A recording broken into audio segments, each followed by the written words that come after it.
এই যে আবু সিদ্দিকীর বাড়ির সামনে কিন্তু আমরা বাড়ির সামনেটা দাঁড়িয়ে রয়েছে এই আবু সিদ্দিকী সাহেবের বাড়ি। আর এই কিন্তু ক্যামেরা পার্সনকে দেখাতে বললো আবু সিদ্দিকীর বাড়ি, আবু সিদ্দিকীর চাচার বাড়ি কিন্তু খুব কাছাকাছি, অর্থাৎ এক দেয়ালে তাদের বাড়ি।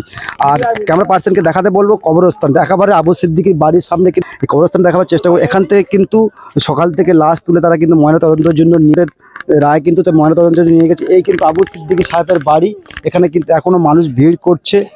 তারা কিন্তু সঠিক যে বিচারের ব্যবস্থার উপর তাদের ভরসা রয়েছে, তারা সঠিক বিচার চায় এবং ধোলা থানার আইসির হুঁশিয়ারি তারা দিয়েছেন যে এর পরবর্তীকালে যদি এমনটা হয় আমরা কিন্তু এর পরে কিন্তু স্টেপ নেবো।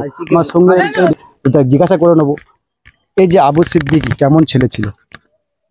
নিঃসন্দেহে ভালো ছেলে, সৎ ছেলে এবং খুবই সরল সাদা ছেলে ছিল। একজন তরুতাজা নওজওয়ান ছেলে, একেবারে অমানিকভাবে যেভাবে পিটিয়ে ধোলাহাট থানার ওসি বা আইসি যাদের সাহায্যে যাদের নেতৃত্বে একটা তরুতাজা প্রাণকে এইভাবে মানে নৃশংসভাবে হত্যা করা হয়েছে বললে চলে।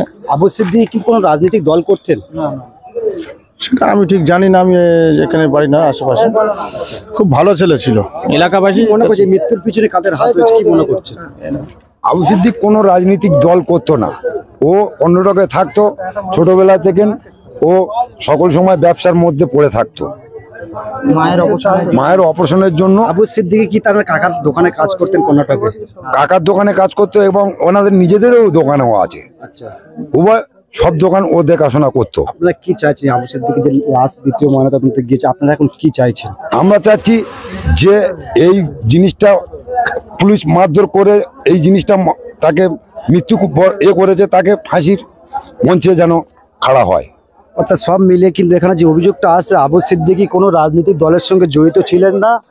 রাজনীতির দলের সঙ্গে জড়িত যে অভিযোগ করে গেলে রাজনীতির দলের সঙ্গে জড়িত ছিলেন, অর্থাৎ যে পরিবারের পক্ষ থেকে বা গ্রামবাসীর তরফ থেকে যে অভিযোগটা করা হচ্ছে মারাত্মক অভিযোগ। কিন্তু সব মিলে বলা যেতে পারে আইনের উপর তাদের ভরসা রয়েছেন এবং ঢোলা থানার আইসিকে তারা ফাঁসির দাবি করছে, এমনটা জানালেন রিপোর্ট ইনসাফ টিভি।